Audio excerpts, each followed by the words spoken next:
श्री गणपती स्तोत्र श्री गणेशाय नमः। नारद उवाच प्रणम्य शिरसा देव गौरीपुत्र विनायकं भक्तावासं स्मरे नित्य आयु कामार्थसिद्धये।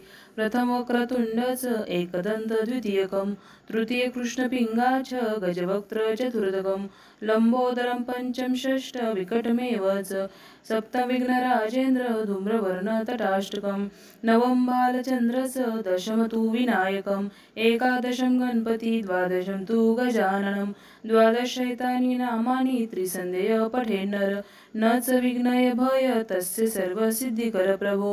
विद्यार्थी लभते विद्या धनार्थी लभते धनम पुत्रार्थी लभते पुत्रान मोक्षार्थी लभते गतिम जपेत गणपती स्तोत्र षडभिमासे फल लपेत सवस्तरेण सिद्धीच लभते नात्र संशय अष्टभ्यो ब्राह्मणेभ्यश्च लिखित्वाय समर्पयेत तस्य विद्या भवेत् सर्वा गणेशप्रसादत् इति श्री नारद पुराणे संकटनाशनं श्री गणेश स्तोत्र संपूर्णम्।